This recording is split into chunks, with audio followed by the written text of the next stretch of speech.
This is absolutely devastating. Both a new report which exposes the BBC's extreme and statistically undeniable bias over Israel's genocide, and the BBC Director of News Content, Richard Burgess, being utterly humiliated in public over his ignorance about the subject. Now, before I show you that, let's talk about this detailed new report from the Centre for Media Monitoring. It's entitled BBC and Gaza Israel, One Story, Double Standards. Now, I discussed this report later on in this video with the Centre's Executive Director, Miqdaad Versi, but let's discuss some key findings.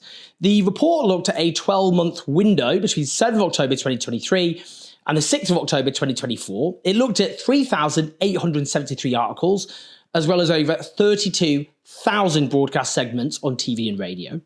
It found that despite there being 34 times more deaths in Gaza than Israel, and even that is a drastic underestimate because the official figures don't include vast numbers of deaths, but always bear that in mind. But nonetheless, there was an almost equal number of articles profiling personal and humanizing stories about specific Palestinian or Israeli victims. So that means in practice, far more per victim coverage of Israelis, far more. Now, BBC article headlines mentioned Palestinian casualties just twice as many as Israeli casualties, despite that massive disparity. Far more Palestinians being killed. Again, far more coverage per Israeli casualty. Indeed, Israeli deaths were mentioned 33 times more across articles and 19 times more across TV and radio when measured on this conservative per fatality estimate. The use of emotive words is so telling. The word massacre or massacred was applied nearly 18 times more frequently to Israeli victims compared to Palestinian victims in BBC articles. Emotive words like atrocity, slaughter, barbaric, deadly, brutal were used almost 4 times as much when applied to Israeli victims in articles. 38 interviewees on TV, radio were pressed to condemn Hamas's 7th of October attacks, but there were 0 occasions in which interviewees were pressed to condemn Israeli attacks, despite the latter being far more lethal. While the 7th of October attacks were referenced at least 40% of those BBC articles, just 0.5% of articles referenced any historical context in terms of the Israeli occupation, settlements, and so on. Now, I discussed some of these other damning statistics with Miqdaad Versi later on, but first, at the launch of this report, Richard Burgess, BBC Director of News Content, was confronted by the brilliant journalist Peter O'Born. Just have a listen of this. Now, we cannot understand the events of October the 7th without the Hannibal Directive. I fully understand that. You've never bothered to tell your viewers and listeners. Now, Haaretz has reported it, Yeriot has reported it, the Israeli papers, ABC News, the United Nations, the BBC. I would love to know why you have never reported, never mentioned it once on that. Question number 1. Question number 2. This report reveals that the BBC has only once, in passing, mentioned Adahir, and you cannot understand what is going on in Gaza, has been going on for the last almost 2 years, without knowing that the Adahir doctrine is official Israeli doctrine, which licenses indiscriminate destruction of civilian assets, including people, in order to terrify the other side into resistance. The BBC has never once mentioned, except in passing, why not? It's a grotesque omission, I would have thought, but I would love to get your explanation. We now come on to the fact that, to begin with, the BBC scarcely reported the genocidal comments made by the most senior Israeli politicians, including, never apparently, according to this report, the Amalek remarks, the genocidal remarks of Netanyahu. So you never educated your audience about the genocidal remarks, and according to this report, on 100 occasions, you closed down references to genocide by your guests. This makes you complicit, by the way.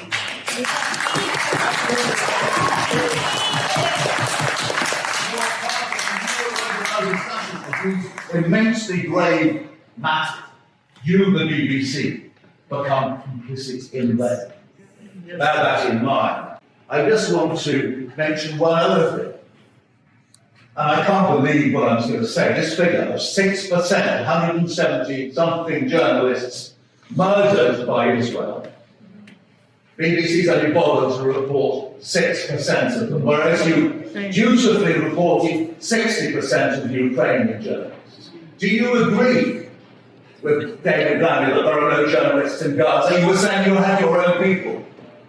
Why? I would love to know why you over-reported, because I find it, as a journalist, as a human being, actually.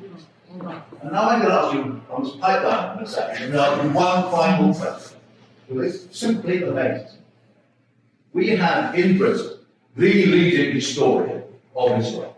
His name is Avi Shlaim. You won't have heard of him because you've never brought him on your channel. Avi Shlaim is the leading historian. He's written more authoritative books about the history of Israel than anybody else. Now, he's never been invited. And before this meeting, I wrote to Avi Shlaim. I didn't tell why. I said, have you ever been approached by the BBC to come on our channels? He said, no, I've been invited by Al Jazeera, but never by the BBC. Now, as you know, Avi Shlaim is a critic of this.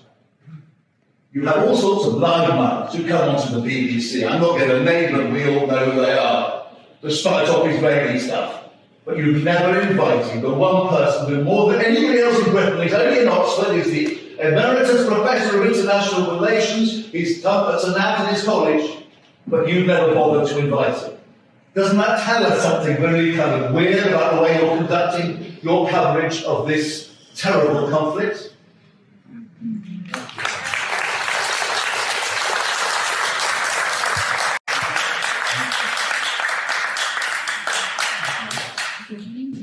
I've got huge admiration for you, Peter, and I can hear your passion and the sincerity in which you're making your voice. And I do not, and there's no point in you pretending to claim to understand what will be as knowledgeable as you on some of the doctrines and narratives. They're all central to an understanding of this conflict. I'm sadly don't know about them, My role is to direct the journalism. I'm not a Middle East expert, and I wouldn't claim that I understand. So I Well, send somebody along who does, actually, who could defend BBC, rather than who totally say, you don't know what I'm talking about, as you've done. That's a very poor defence. Absolutely extraordinary. The BBC Director of News Content clearly does not know the subject at all. Let's talk now to Miqdaad Versi. I put it to him first, it is a statistical fact that in BBC coverage, Palestinian life does not even have the fraction of the worth of an Israeli life. Yeah, it's really disappointing to see that the way that the BBC seems to value different lives seems to come across very differently. And the way we looked at this is we demonstrated that the number of articles that highlight and show Palestinian lives, given the number of deaths that have been, is so much fewer than the number of articles which mention Israeli casualties. And I think the problem here is that whatever way you cut it, the same outcome comes, right? So it's not just across an article. We also looked at headlines. We also looked at the first paragraph. We wanted to say, they may have come back with the argument that at the bottom of each article they say they started October the 7th, where lots of Israelis have been killed in the massacre, that is fair to talk about and important to mention. But even if you get rid of some of these excuses that might explain some of the data, it doesn't work. And so the evidence is unequivocal that the Palestinian lives are talked about and seem to be valued less and written about less. And you can even see that when it comes to journalists. Like Palestinian journalists who have been killed are covered significantly less than, for example, Ukrainian journalists who've been killed. And you're like, well, what is it about them that's a problem here? And from our perspective, bringing this out highlights an issue which may or may not be intentional. We're not making any claim on intent. We can't prove that. But we can say this is the reality. So what are you going to do about it? And that's our contribution to this debate. I mean, it's really striking the terms used to describe violence, I think, really sum up part of the problem with the overall reporting, which is, as we know, Israeli violence is just exponentially more lethal and more destructive. That's just a fact. But that obviously isn't how it is presented in BBC reporting. And indeed, we can see that with emotive terms. So terms like atrocity, slaughter, barbaric, deadly, brutal, used almost 4 times more when describing Israeli victims. Butchered, butcher, butchering, or used exclusively for Israeli victims. For example, murdered used 220 times for actions against Israelis and just once for Palestinians. I really think this helps get to the crux of the matter, doesn't it? Because it's about a demarcation of violence. This violence is illegitimate, and this violence actually has a legitimacy attached to it. That it's the violence of us, which is the moral, civilized world, which, the moral, civilized world, which butchers starving Palestinians with tanks, versus the barbarians. And that basically is what's happening here, isn't it? That's essentially basically what is structuring the way this is looked at, and why this isn't seen as one of the great, presented as one of the great crimes of our age, as the BBC would, for example, if they're covering the Rwandan genocide. I think that's right. What we see is that terminology difference, right? Even on Palestinian side, the terms that are used are died rather than murdered. It's casualties, it's displaced, it's injured, it's struck. These are things being done to them. It's often very passive. In lots of the examples, we see headlines where Israel's just not mentioned, and we've got example after example where it appears that Israeli action is almost subliminally removed from the equation. So not only do you have the point we talked about earlier, where Palestinian victims are not covered in the same way, not humanized in the same way, we've also got the actual action of the aggressor not being carefully and thoughtfully and equally demonstrated, and actually even hidden at times, where the language, as I said, is more passive about them. And is not so emotive. And that emotive point has multiple levels. It's not just the language of individual words like murdered and barbaric, which I think is important. It's also about the stories that are written about the victims. And you see through the statistics how the number of victims who have had profiles written about them is not even anywhere near proportional to the number of deaths that have happened. And you just wonder why. Well, that's not reasonable. It's not fair. Palestinian lives need to be treated equally, in our view, and we would think that should be a view that everyone holds. And why are certain humanized far more than others? It shouldn't happen in that way, but that's what we're seeing through the evidence. I mean, a BBC journalist told me that the internal systemic BBC view was that Israel was Ukraine and Palestine was Russia. That's basically, I know this sounds crude, but that's basically the analytic kind of equivalence in terms of how they portray it. And we can see again, I mean, this is this point again about how this is the statistics and what the statistics are actually telling us. So the BBC interviews Palestinians 1,085 times in TV and radio compared to 2,350 times for Israelis. But I mean, this statistic here really says it all. BBC presenters share the Israeli perspective 11 times more frequently than the Palestinian perspectives, even when interviewing neutral third parties like humanitarian organizations. And to flesh those statistics out, BBC presenters, and they put forward, Israel would say this, Israel would say that. That's what that means. 2,340 times compared to 217 times for the Palestinians. Again, I mean, this really is, I guess, again, getting to the crux of the issue, isn't it? Israel is us. It's the West. That's the point. It's seen as a legitimate, this is a Western democracy waging a legitimate campaign. And there are questions we can have about, is it proportionate or not, which is, we can agree to disagree. That's the analytical framework, rather than there is a great crime taking place. What should be done to stop it? Which is how they would talk about, for example, Kosovo back in the day. I'm not belittling what happened in Kosovo, but it was not even the fraction of the crime being committed here. I think that is exactly the crux of the matter. The question of what is the role of a journalist and what should journalists do? And I think that the BBC tries to say that it's trying to be duly impartial about what it's talking about here.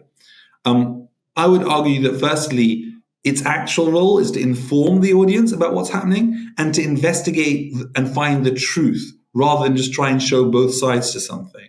And I think the problem that we see here is that across every one of those axes, they fail. So firstly, I don't think they've been duly impartial. All the evidence suggests that they have shown one side as priority, as fairer, as the one that they want to almost prioritize in many ways. And that you can see that through the way that they have responded to Palestinian perspectives and how the individual news readers and have continuously challenged guests with the Israel would say this in a way they haven't done that with saying Hamas would say this or Palestine would say that in the same way.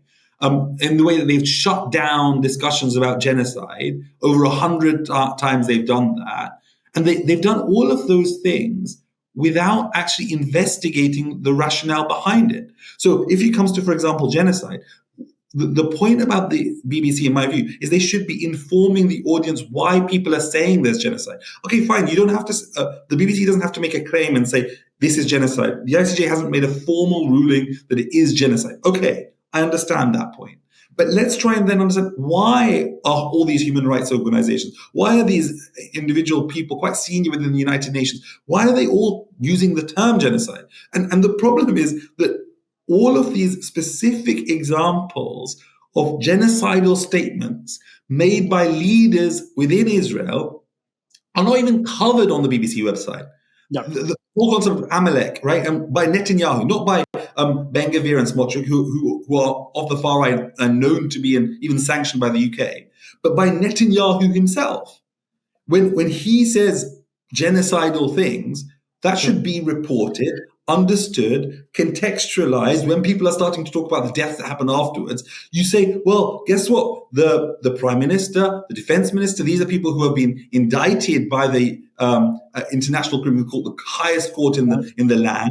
Then you've got Ben Gvir and Smotrich, who are far right and sanctioned by the UK. These are the types of statements they've been saying, and this is what they've done. That's why these people are calling it genocide. Like, if you put it like that, those are the facts. Those are informing. That's getting you to the truth. And the problem that I see is that, unfortunately, even this idea of trying to both sides, these guys would say this, these guys would say that, they're not even doing that. But they need to go further and actually lay out, inform the audience about what's actually happening. And for me, that's a major failure.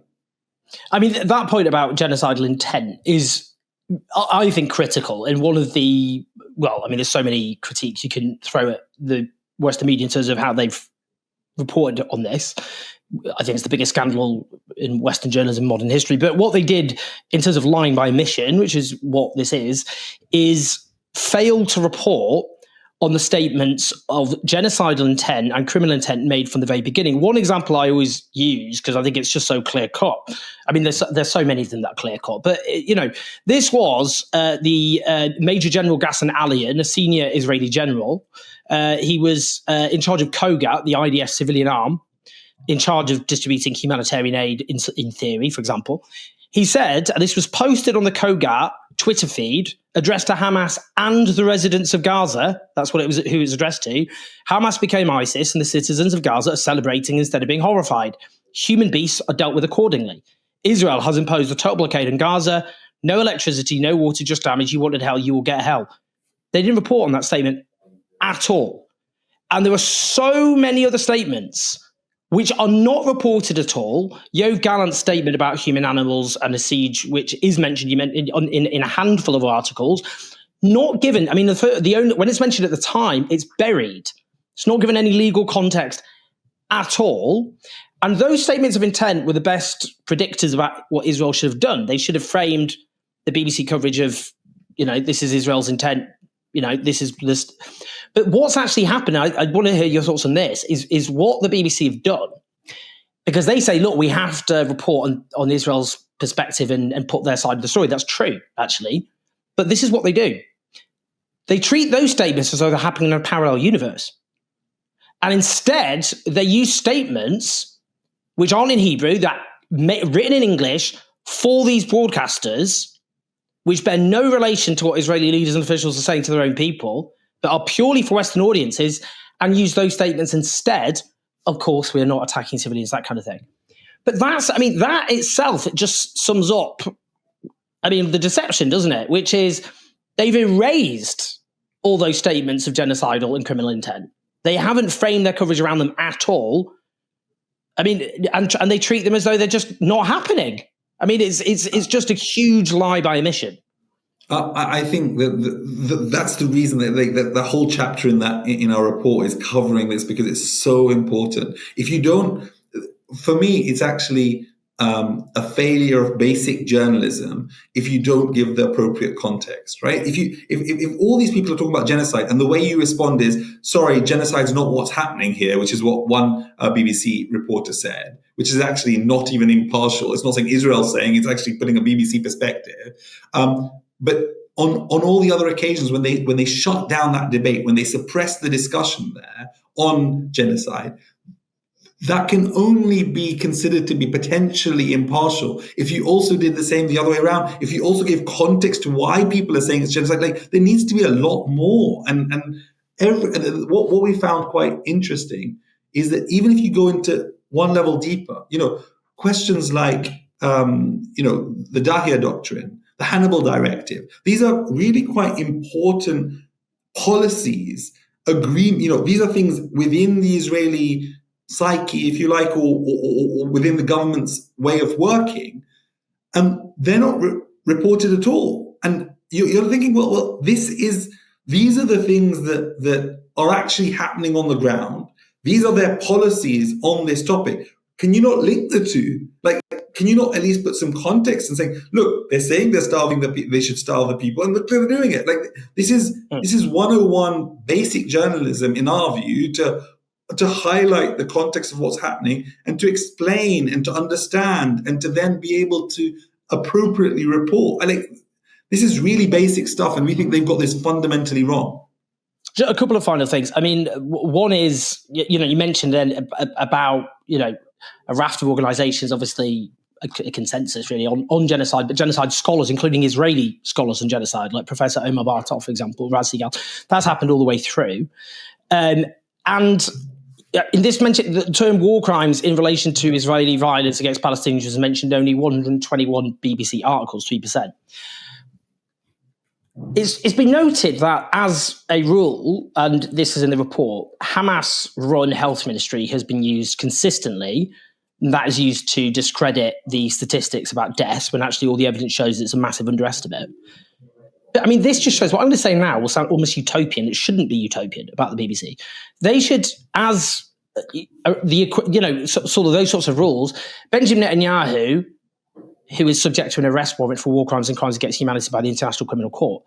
The BBC, if the BBC is going to go along the kind of, establishment line, we're a signatory to the International Criminal Court, whose chief prosecutor is a British lawyer.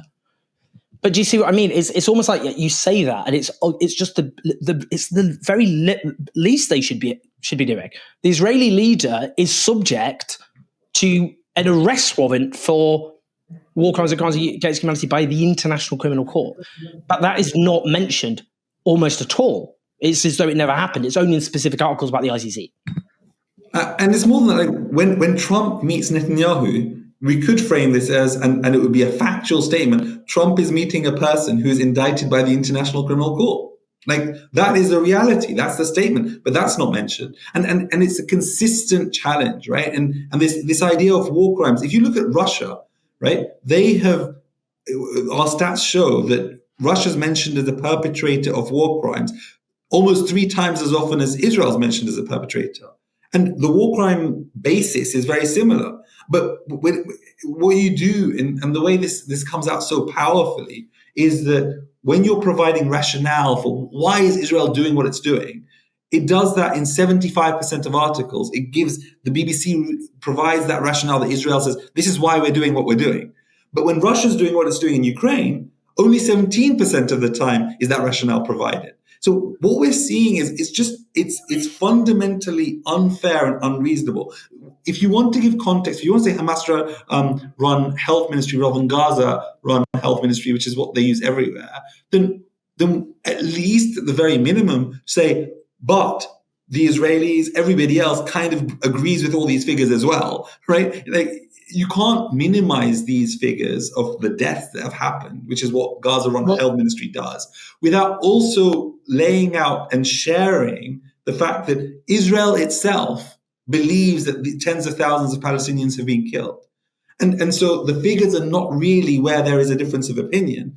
They may have a different view on who they've killed. That's a different question. But that's not what the the Hamas-run health ministry moniker is trying to do. It's trying to diminish the number of deaths, and it's trying to change the argument. And I think we need to get back to the real point here, which is Israel is conducting a genocide here. It needs to be held to account. And media outlets need to reflect the reality, report the truth, find out what's going on and do their own investigations, which they have done in certain places. There has been some good reporting. But as a whole, systemically, this is a real problem. And the report we've done by the Centre for Media Monitoring showcases this explicitly. Exactly. And you're right. I mean, the whole reporting, again, the framework is this proportionate or not? As though, you would describe a genocide, is this a proportionate response? I mean, just finally, that point with Russia just really sums it up. You're absolutely right. I mean, we can see there the rationale you mentioned. I thought a kind of absurd, well, I mean, it's beyond deranged this, when the massacre of 16 paramedics and first responders who were thrown in a mass grave, which Israel lied through their teeth about.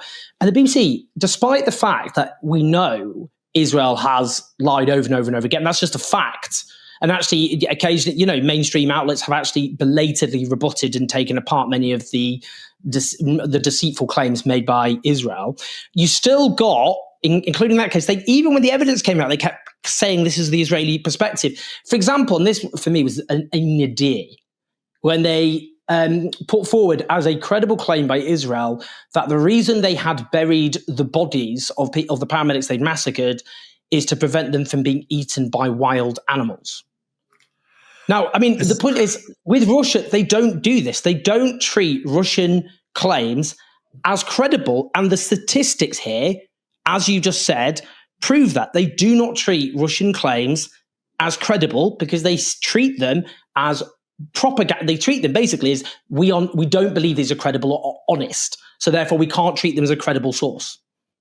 And I think that's exactly what they should be. They need to be investigating propaganda, which comes out again and again and again across multiple stories across the whole year. Every single time there is something that happens, you almost see the same playbook happening. No, this never happened. Okay, actually it did. Okay, well it happened, but it happened somewhere else, and it wasn't our responsibility. Hamas was the one who shot that person. But then they find out actually that was not the case. But it wasn't us who did it. It was one person by themselves. No, this is a systemic problem within the Israeli army where they are ordered to do these types of activities.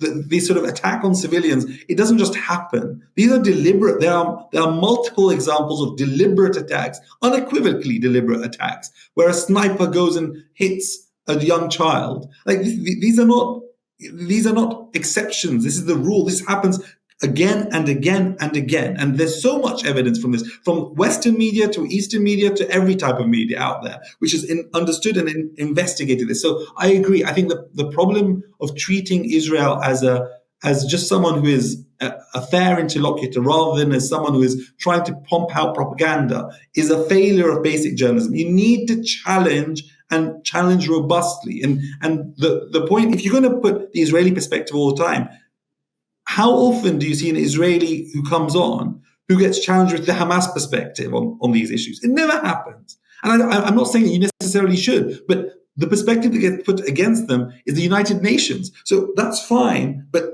the neutral party should not be the other side. The neutral party should be the believed story. And I think there's a problem here. If you've got independent arbiters here, if you don't trust the Palestinian journalists, which is outrageous, by the way, they should. But if they don't trust the Palestinians on the ground or Palestinian journalists, well, at least trust your own, British doctors who've gone there. At least trust the videos you see of what's happening on the ground. At least trust the Israeli soldiers who have come out and said this is what's happening. Instead, you have Israeli media which showcases a lot of this information again and again and again, really quite well sometimes, to be honest, and Western media basically ignoring it. And it's fundamentally problematic. And if you're trying to pretend or claim impartiality, the evidence here suggests that there is no basis for that claim. It's a brilliant, hugely important report, which exposes, as I said, this element, the BBC's contribution to the biggest scandal of Western journalism in our time. Thank you so much, Versi. Thank you for having me. So there we have it. Overwhelming, devastating evidence that the BBC in practice has played an indefensible role in this genocide. These statistics speak for themselves. They can't be denied. And we must keep the receipts for the reckoning to come. Please like and subscribe, leave your thoughts and your comments. Help us take on the pro-genocide media, which, as you can see, is more necessary than ever. At patreon.com/OwenJones84. That's how we expanded all our operations. We're reaching millions of people. That's all thanks to you. Leave your comments, share the video. You can listen to us on the podcast. I'll speak to you soon.